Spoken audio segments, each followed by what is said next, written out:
Leafs Talk. Sam McKee, Brent Gunning from the North Pole joining us tonight on Saturday night in lieu of my good friend JD Bunkus. If you're watching on Sportsnet Plus on YouTube, you'll see a wonderful festive scene that's just looks like you look like a hug right now, brother. It's beautiful. It's a beautiful thing. I will say, rare something that we get to say off the top of the show recently. Leafs win, and even more rare, Gunner. The Leafs win in regulation for the first time since I believe the Mammoth. Was that November 6th? Like a couple days after the Jays lost the World Series in Game 7, because I remember I was still in a funk from that, and I still am right now. But it's been almost a calendar month since the Leafs' last regulation win, and they do it tonight. Lots to get into, but I guess the biggest story from the game would be the underachievers line. Not exactly the perfection line, but the underachiever line, the third line with McMahon, Waugh, and Joshua. Have a good night, score 3 goals. What'd you take from tonight? Hey, the spare parts line gets it done, and how dare you throw ill will towards that win against the Mammoth? That's why Matias Michelli had the belt first and last time. I'm sure he'll ever touch that thing this year. So now he's holding Mike Zeisberger's belt in the press box. No, look, I think that was it, right? It's just it's remarkable to me how a game like that. Not 7-2 win, but just a game that didn't have a lot of nerves. It wasn't, oh my God, what's about to happen? That felt so common in every other Leafs regular season after the first year of the Matthews era. And this year, it just feels so different to see a game that plays out that way. That was the biggest takeaway to me, honestly. Yeah, that's actually really, I don't think they were necessarily dominant tonight. I mean, No. I think they benefited from some pretty porous goaltending from the Pittsburgh Penguins, and I thought some of the defensive zones, like I thought, quite frankly, I thought the Leafs won because the Penguins were dog crap tonight, if I'm being fully honest. But listen, you can't just come on here and be negative Nancy every single night. Like last night, or I guess last evening because of a 5 o'clock puck drop. But man, me and Bunkus yesterday, it's like these clips that are coming out after. I'm like, oh my God, I'm such a meanie. Like, it's just so negative. Like, I'm a fan at the end of the day. And it's just nice to come on here after a game where they just shot 7 in the net. It was a bit of a laugher. Like, Matthews fires one in the net on a wrist shot. Nick Robertson gets off his little schneid that he's been on. You see Dakota Joshua. So, like, I'm not really projecting forward too much in terms of what this means or what it's like. Oh, is it the turnaround? Maybe, but probably not. But just like as a singular event, tonight was really enjoyable. We used to joke all the time about how people who didn't really watch like a ton of Leafs, but like, they're the team. So you got to talk about them and be like, well, that high flying Leafs. It's like, oh, you don't watch the game at all. There are going to be takes that come out of this game. Like, look at that Leafs back at it. 7-2 win. Can they build off it? And I'm like, did you watch the game? Like that was the least dominant 7-2 win in the history of recorded human hockey is kind of what it feels like. I no longer live and deserve to win-o-meter land, but I don't know what that looked like. It wouldn't have been as lopsided as the score, I would imagine. So yeah, that's another thing that jumped out was just how for a 7-2 dominating win, that didn't feel like, the Leafs were a tidal wave just rolling over the boards every time. It just kind of happened. And that's fine because it's happened to them a lot this year. So it's fine for them to be the team that it happens for at least once. So to get into some of the more specifics of the game, I don't know. I'm pretty frustrated by how good Dakota Joshua looked tonight. Oh my God. Like, I don't think my emotion watching that was like, oh, great game. It's like, where the hell have you been? First period, he runs somebody over. Yes, it was Dumba. He caught Dumba with his head down in the offensive zone. He goes to the front of the net on the first goal, wins a battle, gets in the right in the sort of blue paint area. He's tough to move. Bobby McMahon ends up tipping one in that goes in for the first goal of the game. He scores a goal. He's in on the forecheck. He carries a puck with one hand to the net where the guy has to haul him down, draws a penalty towards the end of the second period. Like, I understand some guys that need a little bit of a poke and a prod to get going, but this guy is an established NHLer and he makes, what does he make? $3.5 million. That's a great hit. What does he make? $3.5 million? Like from now until eternity. But yep. You shouldn't have to. Like you should, maybe be hard coached a little bit and have conversations with the coach and maybe have your ice time diminished, and which they've done all that stuff. It shouldn't take you going to the press box to look like this. And guess what? Okay, good for him. And he only ended up playing 12:51 tonight. I think as a compliment, it felt like more than that because of his shifts being impactful. But like, I would like to see this continue for a few games, maybe like the rest of the season, without him having to be like scratched again. Because I found myself watching him tonight being very frustrated, saying, like, I could get why, if you're a coach of a hockey team, tonight would drive you insane. Nuts, drive you absolutely nuts. And yeah, I was about to make a Google Glass joke, but I guess we're off that. We're on to like Oakley AI or whatever it is. Meta now. glasses? Sure. Allie just ordered meta glasses. I'm like, you dork. You dork. Anyways, you're gonna have to regale me with the tales of what exactly those things. I don't know. She's like, they're cool. I'm like, sure, cool. Apparently, the reason I bring it up is because we need to find some way to like put Dakota Joshua's direct deposit in his visor. Like, so when he's skating, he's just like, yeah, that's right. Like, you're right. I should do it. Look how much they give me. Every 2 weeks. This isn't once a month. No, every 2 weeks. Okay. All right. That's the way you have to motivate him, apparently, because it shouldn't take a healthy scratch, especially on a team like this where like jobs aren't necessarily up for grabs, but roles have been. If Dakota Joshua just came in here and skated like the wind and ran over somebody like he did Dumba once a week, forget every game, he would have had a more locked and loaded role on this team. So I think that's the frustrating part about it. Like, you do hope it can be a spark. You do hope it can get him going. But yeah, man, it is nuts to have to poke and prod a player like that, who that's supposed to be it, right? It's like, I know he had the 18-goal season. I'm not sitting there holding my breath waiting for that to rear its ugly head again. And I don't think he should be either, right? This is a guy who's going to get you 10 plus. And when it's like, 14, 15, you should be really happy about that. But it shouldn't be a statistical thing with him. It should be all the other stuff you saw tonight. So yeah, if you're Chief, you like go pull that up in the video room and you're like, I was about to say, is this so hard? Yes, it is very hard, but it's like, that's the job. And that's why the direct deposit looks like it does. But if you're playing 13 minutes a night, I don't know how many shifts that equates to. Yeah. But like, I should be able to notice you more. And Bunk and I disagreed a little bit last night on, like, he liked him yesterday a little bit more than I did. I didn't think he was particularly great. But tonight, I thought for stretches of the game, he was their best forward.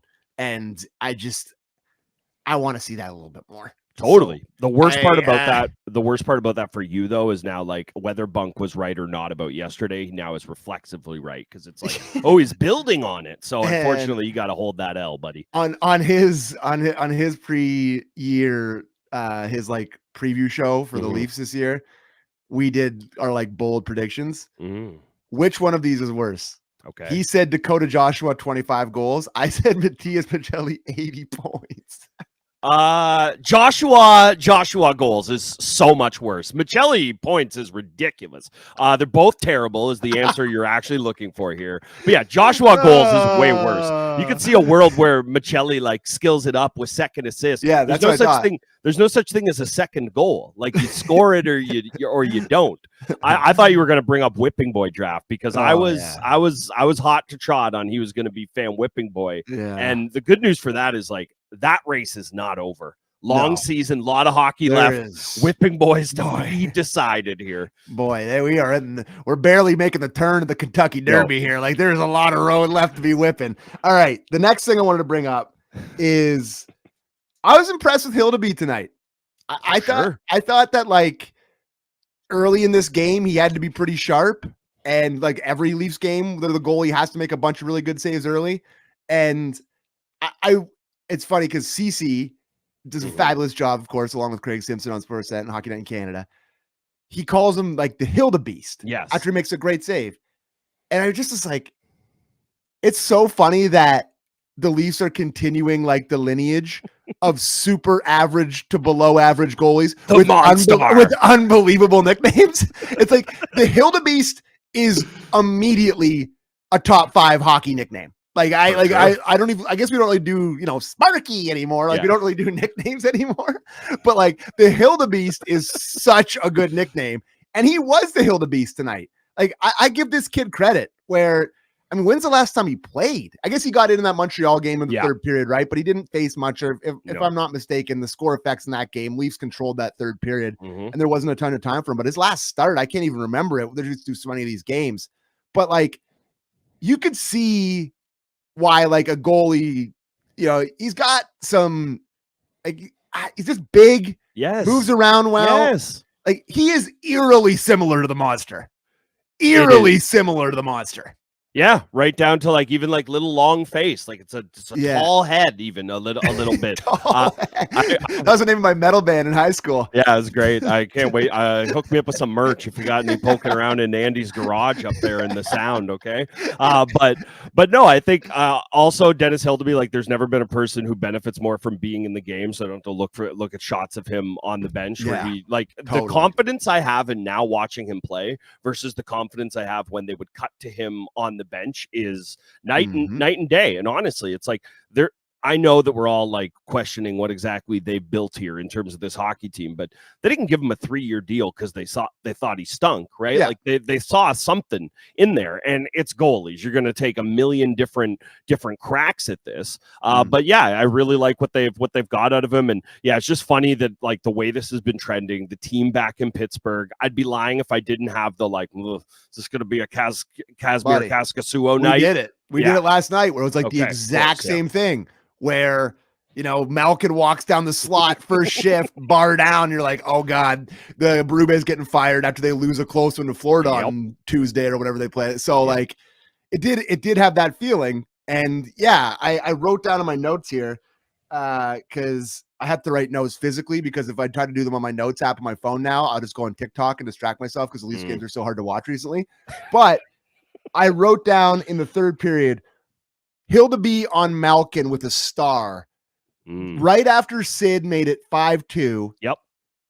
There was a little wave there, and he came across and robbed Malkin. I like it. I think it was Malkin that he robbed. Yep. And it like, was. I know the play you're talking about. Yep. And Chief's life had to flash before his eyes. Like, that goal goes in. Like, let's live in that alternate universe where that goal goes in. And it was pretty early. Like, Sid scored with like 13 minutes left. 14 minutes left in the third. 14 minutes left, and then CC's like, oh, all of a sudden the last 10 minutes of this game are a little different. Oh, you think? Yeah. And then it just and then that one goes in, and like, listen, they blow that lead. Like, Chiefs probably not getting on the plane to Florida. Like, they let's call a spade. So I thought it was just funny. It was a really great save by him, and I was impressed. So I mean, they're gonna need him. I mean, Solars is disappeared. He's in the North Pole with you, but he's disappeared. Pipe down, Anthony. I'm doing a show over here. No, I think, honestly, I think the thing with Hildeby, what I wrote down in my notes is, what do you think the Oilers would trade for him? That's just like, that's the level of where I'm at. Do you think the Oilers would trade for Wall? Well, yeah, of course. If they were just calling to get a guy, that's the guy they'd take. But it's just this is the thing with Hildeby, is that you have had the Primus of the world. We can go back to the Michael Hutchison experiment 1,000 years ago. You know what it looks like when there's a goalie you cannot win with. And I don't think anybody's sitting here going, "Oh, Dennis Hildeby's going to go win a cup." But that's a goalie you can win with. The floor is good enough there. And if he's the third goalie in the org, that's all you really should be looking for out of him. Yeah. So I would say if I'm the coach, he's earned another non-back-to-back start for me on this trip. Agreed. I think I go Wall, obviously Tuesday night against the Panthers, division game, but last game of a road trip in Carolina, bit of a scheduled L. Like, and then I think they have I forget what their schedule is, but then they probably play on the Saturday night back here, right? I would imagine, yeah. And then you just go, for me, the Carolina with Hildeby, and then you give Wall the Saturday night. Like, just, it's a nice little break, Tuesday to Saturday. He's playing a ton. Like, I know you really got it, but at the same time, the coach is like, we need every single point we can get so I can keep my job. So maybe he won't do that. But if I was a coach or the general manager, whoever makes these decisions, Keith Pelly, I would be deciding to maybe whoever, I don't know, the disconnect. I don't know who even makes decisions, but yeah. So good for Hildeby. Other thing I had written down tonight, which I think is very interesting. So Nylander's playing with Cowan and Tavares. Yep. And Nylander is like, one of the stars in the league. I thought that he was noticeably pretty good tonight. He passes to Cowan. He does. And like, that's, that maybe if, I don't know, like somebody listening, that's like, what does that mean? Like, of course he passes to him. No, but like he looks for him. He doesn't just pass to him. He looks for him. There was a play. And I don't know if this is actually the goal. This is, I think, maybe the goal we're showing here, but there was a play right before this where they were, I think, on a 2-on-1, or they were like, it was like a play that was wasn't that long. Maybe even the shift before this where he looked for him. I was like, Willie just passed to Cowan in that spot. I'm like, that's some trust. Mm-hmm. That is like, a status symbol that one of like the more, I don't know, like, he's a little stylish. I don't know what, maybe not selfish isn't the right word, but likes to shoot it in the net, likes to get his cookies. And the fact that he's looking for Cowan, I got to tell you, man, I was very critical of the Leafs' use of Cowan. I was very critical of them, kind of asking a lot of them, but he's answering the questions. No, he was good again tonight, man. He absolutely is. He needed some success from an offensive standpoint, right? Like him just going in there and being an energy guy and like, oh, great, Lawton and Lorentz. Like, sure, if that's how you wanted to get his feet wet, I wasn't going to complain. But if he was going to be an NHL player, especially playing with the guys, you need to see the puck go in. Yes. He does it a couple times in a row now. It is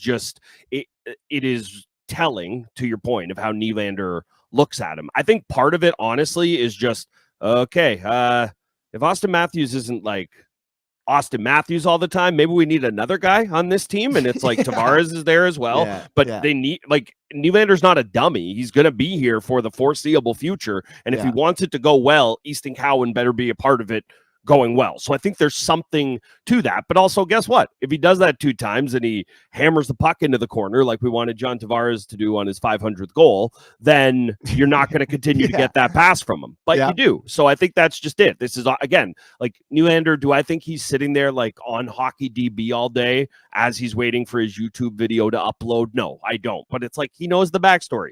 London Knight, World Juniors, first round pick, all of these things. He's aware of it. And then the fact that you get the positive result on the goal tonight, he's just going to continue to look for him. So the thing about Willie is we sometimes get so bogged down in like, is this guy a passer? Is he a shooter? Willie's just a playmaker. Sometimes the play is for him. Sometimes it's for somebody else, but you give him a competent player and the way he's going right now, the way he's feeling. And that's exactly what Cowan is. And it's perfect for him to be like the young energy guy on that line. But if it's not going well, it's rarely his fault. It's honestly, it's a really, really nice spot for him right now. So a goal +2 tonight in one shot that went in, one hit, one block shot, 1844 tonight for Easton Cowan. And that was his 3rd goal in the year, 8 points in 15 games, playing almost 15 minutes a night. I'm pretty excited that he looks like this.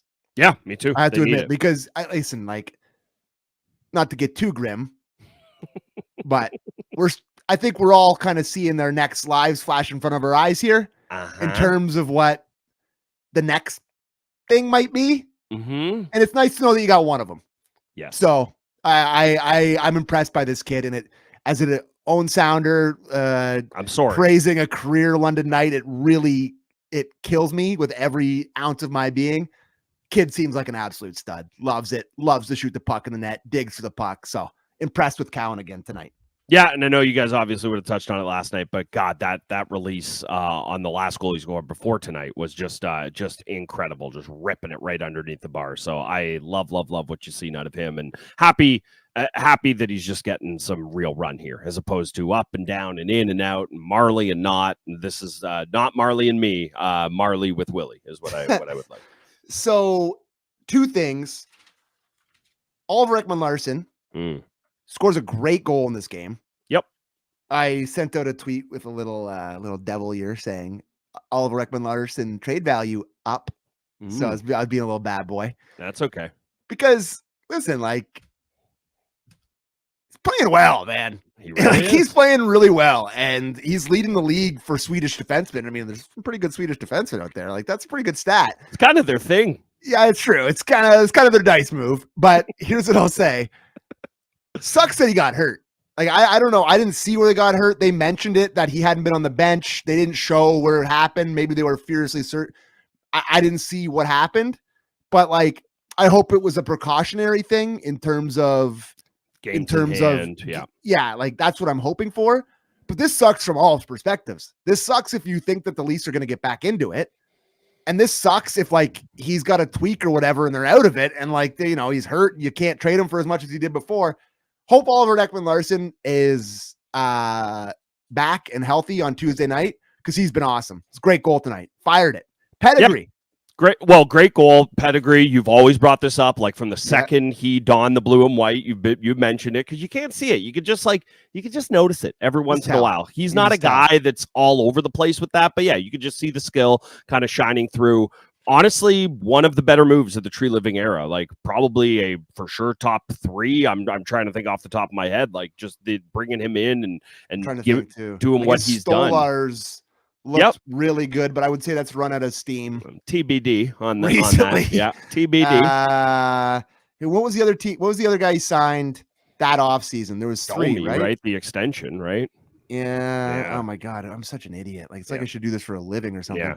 Lorentz, people loved on the PTO last year. That's great. Awesome. You found a guy on a PTO. This is different. Oh, Benoit off the street is good from Luke in the chat. Yeah. Hey, that one's. Well, again, right? Like, well, the team sucks, so every signing looks bad right now. So maybe, it's and we probably shouldn't judge a 5th defenseman when the team's terrible, right? It's like when they're going well, 5-6. Woo! Look at that guy. All of a sudden, 5-6. Benoit. Need more. Yeah. Okay. Just off of the OEL thing. Matthews up top on the power play, like OEL's Tanev would be the one. We were both forgetting. Okay, again, but it's like I don't know. They got a season out of him, and like, can I see him again before I give Brad all the? Buddy, I think he's a development coach now. And Patches. Oh, that's pretty good too. Okay, so all the old hurt guys that they got for 1 year. That's his special. Okay, it's almost like they're trying to get. Tanev is a development coach for the Leafs, and I think literally.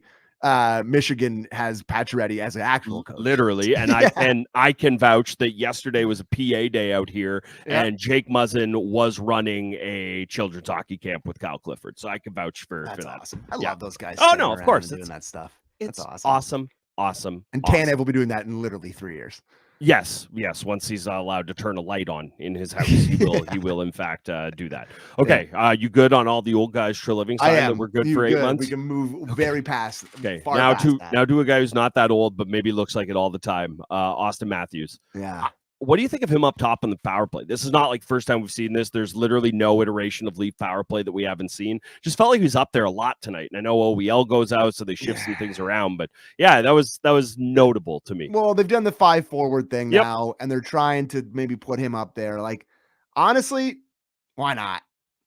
It all sucks. So just like this, like there hasn't been like an enjoyable thing that they've been able to get any traction with. And I would argue that it's looked by far the best that it has in the last 3 games when they've done it, or 2 games that they've done it. The first game was against Columbus that they did it Wednesday night, right? Mm-hmm. So this would have been the 3rd game that they've done it. And I would say their power plays look the best in the last 3 games that it looks all year. I mean, that's not a high bar, but I'm good with it. Like they snapped it around pretty good tonight. They got one. It was the 2nd unit that gets one, but that's still a check mark for Savvy. So good for him. Yeah. And Nick Watt fires it in, and his reaction told me a lot. Oh man, he was fired up for that one, eh? Yeah, 5-1. I was like, holy crap, these guys need it. These guys are feeling it, boy. It is hilarious just how much we're all searching for anything. Like they talk about how like the road trip's going to continue, and Simmer's like, well, I mean, they get to watch football tomorrow, off day, get on a plane. Those are, I mean, people enjoy those things, right? Yeah. It's just remarkable how we're all searching for it. But to answer your question, bud, I'm good with it. Just do whatever to make it somewhat. Can we get it in the 20 to 15 range in the league? Let's do that. If we can get it up there, then that's going to be helpful. Yeah, would be nice. I like it. You're right. Like, I'm not sitting here going, oh my God, this is great. I love it. They've unlocked it.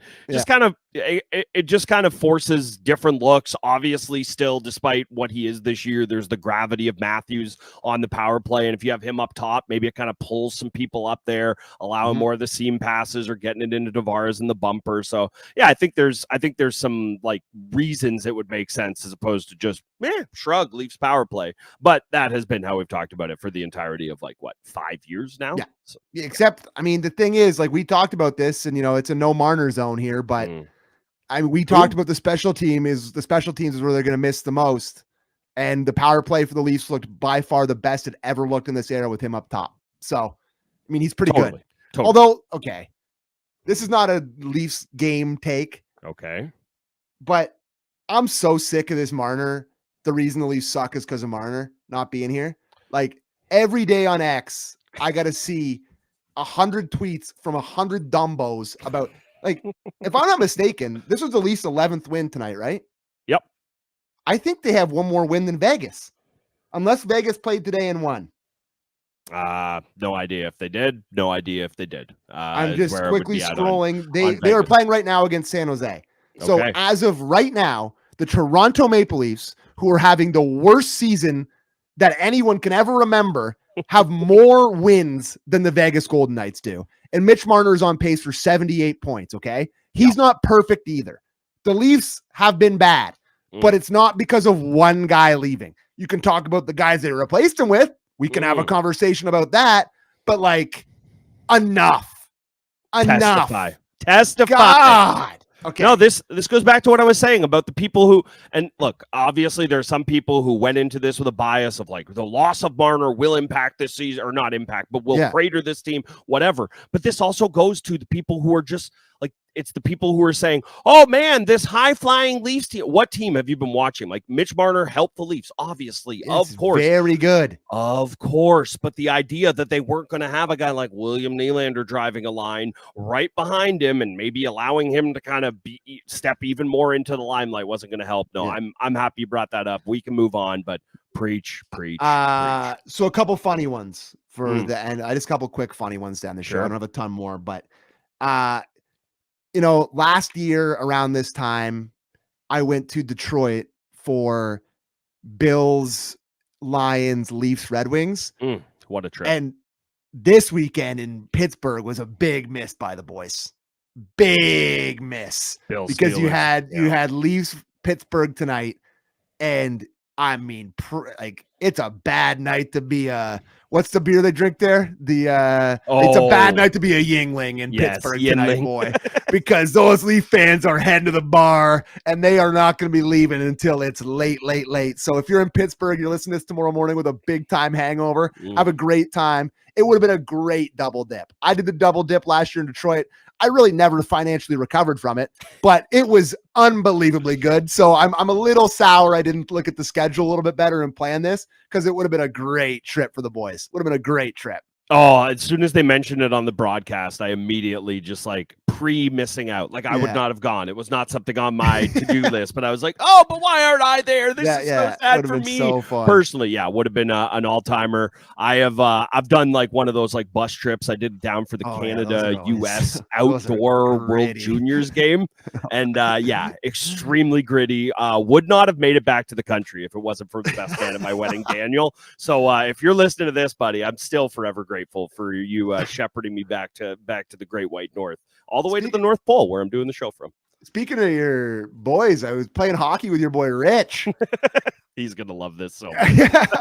Well, we played hockey. I was in the dressing room and he was like, Sammy? I'm like, oh, I recognize you. And he's like, I was in anyways. We played hockey at Mimico Arena. Speaking of gritty, the next thing I wanted to say quickly, this podcast last year, the dudes, Connor Dewar. We're big time Connor Dewar guys on this podcast. Love Connor Dewar. And they were talking about on the broadcast, like Connor Dewar Day in the paw. And so I was quickly picked up my phone to do some research on this. Journalism. Do we have the... Oh, here she goes. Look at that. Attention. The PA region is excited to announce the unveiling of our Connor Dewar sign. Oh, Oh, you got the sign too, Luke? give me the Put sign. the sign up. Put the sign up. Oh my God, that's incredible. That honestly though, that little picture right there is so good. I just that's beautiful, man. In Leafs colors. It's amazing that it's in Leafs colors. Of course, they're by far the proudest of that. Of but course. here's what I'll say. Like, this is amazing. And like, I didn't want to pull this up to make fun of it. No. I wanted to pull this up because of what a huge deal it is making the NHL. And like, I'm from Owen Sound. You're from the general Toronto area. I live in Toronto. People from this area make the show all the time. Of course, it's better facilities, more money, lots of reasons that people around here make the show. But like the Paw is a tiny little place. Totally. And I love this stuff, man. And like the fact that he's on the NHL Star is doing a lot of work. Like let's call a spade. But I just love this. The dudes love this. If me and Bonk had known, we would have flown to the Paw. We would have been there. I love it. They should open the Dude Ranch in honor of the dude himself, Connor Dewar.